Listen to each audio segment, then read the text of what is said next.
Ladies and gentlemen, Tactical Advance here, and welcome to some Star Citizen chat today. Now, I think the topic today is how many ships do you need? How many do you need? I mean, actually, once you go into the persistent universe, because obviously at the moment, we've only got Arena Commander, and soon to be coming the FPS side of it as well. Now, the reason I've brought this up today is because I've been thinking about it myself quite a bit, and I've got 4 ships at the moment, 2 very small ones, and 2 sort of, let's say, relatively large ships. I've got the Karak, and I've got the Starfare. Now, Star Citizen is very similar to most other MMOs in some instance.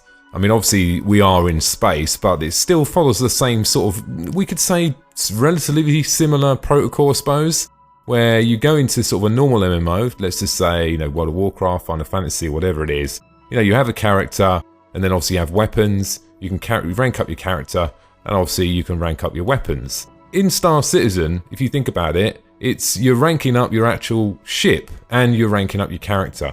Although there's not an actual physical ranking system in the game, what I mean by actually ranking up, I suppose, if you see it this way, when we go into Star Citizen with these ships we buy today on the market, all of these ships are going to be level 1.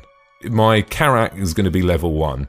You have the basic equipment there to see me through and obviously doing exploration, but there's going to be a large progressional process for me to not necessarily level up, but to make the ship perform better in that particular role. So whether it might be changing out modules, improving on the small ship that comes with it, improving on, you know, all sorts of stuff that can actually make that ship perform better.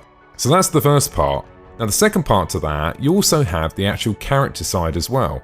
Once again, although you don't really have a leveling up system, I suppose you have age and recognition as a human, you know, say human being as a character in the game, but you do have the ability to have attachments, you know, to equip things on that character. So you could see it really as you're going into the game with maybe level 1 of a ship and level 1 of a character. Now, some other people have said in the past, you know, if you're going in with a big mining ship, surely that's not going to be level 1. Okay, you know, you look at it this way and you think, look, how many items on that ship are upgradable, even on the mining rigs?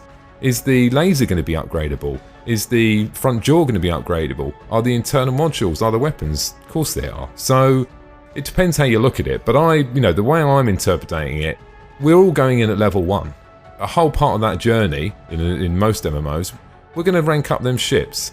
Let's go for an example, right? So let's just say, for instance, you had 1 ship right now, and you had the constellation, you had the Explorer constellation, okay? So let's just say on day 1, the first thing you might want to do is obviously explore. It's probably going to be pretty obvious, really.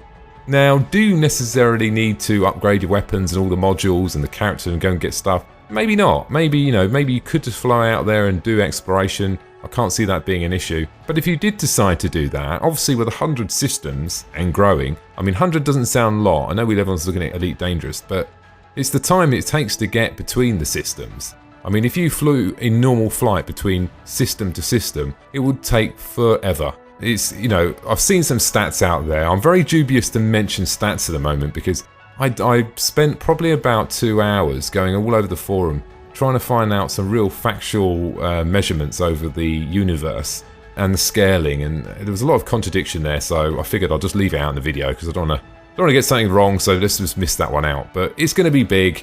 Don't let 100 deter it away. It's absolutely huge. So you've got your constellation. What could actually happen between you now flying between system to system? So this could include something like meeting pirates, seeing someone you know, finding something abandoned in space, asteroid belts, finding jump ports, SOS, people calling out for SOS, missions, and there's just loads more. And there's a lot of other surprises that are going to be there. Obviously, RSI are not going to tell us everything, obviously, because that would eliminate the whole exploration aspect of it. And on top of that, obviously, you've got the refueling as well, and resupplying of supplies, and missiles as well, because obviously missiles don't just appear back. If you use them, they deplete. Okay, so that's be step 1. So step 1, on day 1 with that 1 ship, you've got quite a lot there to do. I mean, that's going to keep you busy for a massive amount of time. I don't think you could achieve all of that and explore not even mildly near 100 systems, probably even 1 or 2. Okay, let's just say you've done that now. What's the next step? What do you do now? The next thing you might want to do is you might want to get some new equipment to defend yourself. If you're going to be doing exploring, you're going to need to be able to defend yourself. I mean, this could include, weapons, clothing, body armor, medical supplies, repair tools. You've got two sides to this now. Starting the game, the second part of that is equipping your character. And then on the third part, you've got upgrading your ship, evolving the ship as you go through the game.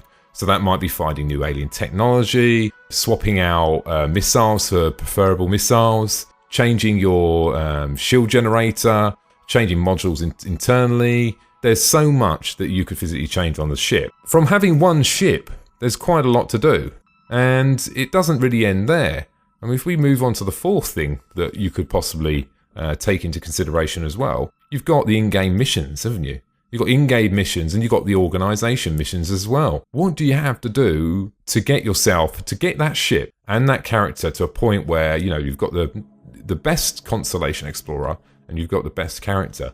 I think it's going to take quite a considerable amount of time. I don't think it's going to be something that you're going to fly out and within maybe 20, 40, 50 hours, you're going to have everything for both of them ships. You're going to have to spend a massive amount of time. What coincides with that is once you've fulfilled, let's just say for them 4 areas, you're more than likely going to be left with a heap of cash. Now that's a good thing because, you've ranked up, let's just say, and you've got to that point where you feel like you've achieved everything. Now because you've done that, you've actually got enough money to buy that next ship. What I found is over the years, is most of the MMOs I've played, obviously this is outside of space, I normally pick something like a mage, or I pick something like the bow and arrow or like that as well. That's sort of my playing style. And in most MMOs, in some of them, like back in the day with Final Fantasy, I only had to start with 2 characters.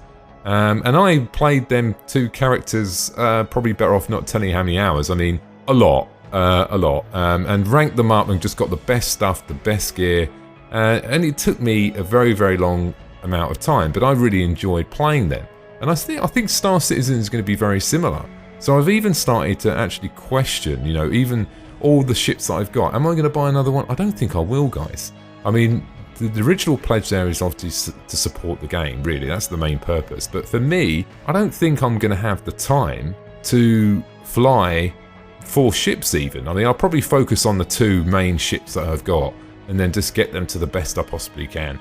Because otherwise, unless you actually haven't got work or school, and you can devote 24 hours, not necessarily 24 hours a day, you've got to sleep clearly, maybe 8-9 hours a day, it's going to be very difficult for you to think to have, let's say, maybe 5 or 10 large ships and get them to a point where they're high ranked. Of course you're going to be able to do it, but you might be doing it over an extended amount of time. So then you've got to look at the other side and say, okay, so what is the advantage of having 10 or 40 ships? Because you definitely can't fly them all.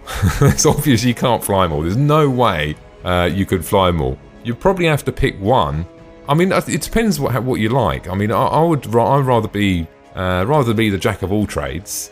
I'd rather be specialised in 2 areas and get 2, or 2 or 3 or maybe 4 very, very, well covered, rather than having loads and loads and dilute it down. But that's personal preference. So the other thing you could actually do, you could actually rent them out. So if you had a large amount of ships, you could rent them out. You could rent them out to actual players, or you could also rent them out to organisation members. So it's another way to actually generate funds. And I'm sure once we go into the game, we might identify particular ships that are in demand as such from the renting market side. So that might be something interesting. The other option you've got, I suppose, if you've got, let's say, 10 or 40 or 50 or 100 in some cases, 200 ships, you could actually, when you get in the game, sell them. I know you might think it might sound a bit mad.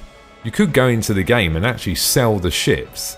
So if you just sold 20 ships in games, undoubtedly you would get a second-hand price for them ships. But then what you would have instant in-game currency to go and buy maybe an asset. I don't know what you could buy. I don't know what's going to be available on day one. Maybe a mining station or something like that. So there is another area that you can actually use them ships as sort of currency, really, I suppose. So summarising the whole lot, really, what I feel is, if you're coming into the game, you're better off picking a role that you want to follow in the game, and then pick the ship that suits that role the best to your budget. And that's the best thing you can possibly do.